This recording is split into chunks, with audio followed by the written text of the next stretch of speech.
इस सेशन में हम लोग LR0 ग्रामर और SLR1 ग्रामर के बारे में एक ऑब्जर्वेशन देखेंगे।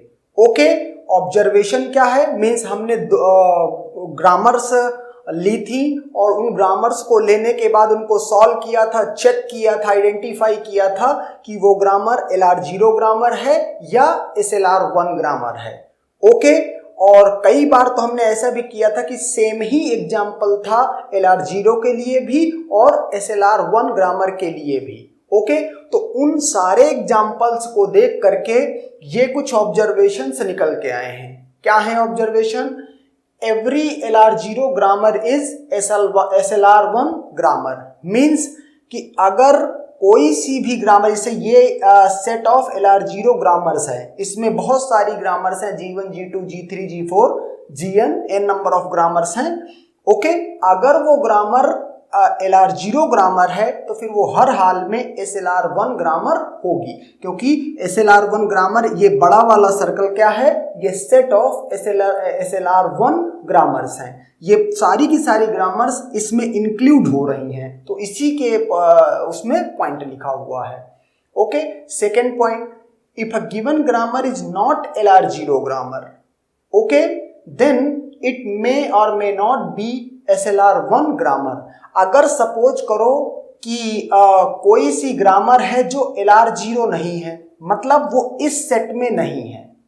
ओके, इस सेट में नहीं है, इस सेट में नहीं है तो फिर वो यहां भी कहीं हो सकती है, ब्लू जहां मैंने डॉट कर रखा है, या इस ब्लू डॉट के बाहर यहां हो सकती है।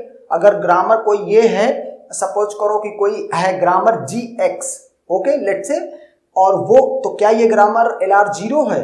चूंकि LR0 के सेट में नहीं है मतलब LR0 नहीं है। ओके, और मजे की बात क्या है कि ये SLR1 के भी सेट में नहीं है। तो अगर कोई ग्रामर LR0 नहीं है तो वो यहां भी हो सकती है, यहां भी हो सकती है। अगर यहां हुई तो LR0 नहीं है लेकिन SLR1 है।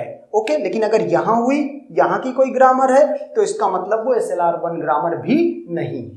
ओके, ये पॉइंट कहने का मतलब है। Third point, if a given grammar is SLR1 grammar, okay, कोई एक ग्रामर है वो SLR1 ग्रामर है, ये हमें इंफॉर्मेशन है, then it may or may not B LR0 grammar. Okay, अगर कोई ग्रामर SLR1 ग्रामर है तो वो यहां भी हो सकती है, वो यहां भी हो सकती है। अब यहां हुई तो वो LR0 ग्रामर है, लेकिन अगर यहां हुई तो LR0 ग्रामर का सेट ये इनर सर्कल है।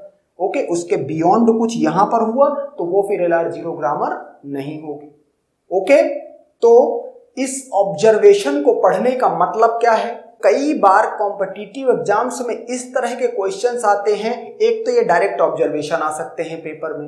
ओके, दूसरा कई बार इस तरह से होगा कि मीन्स जो प्रॉब्लम है, जो क्वेश्चन है, वो सॉल्व हो रहा है इन प्रॉपर्टीज को यूज करके।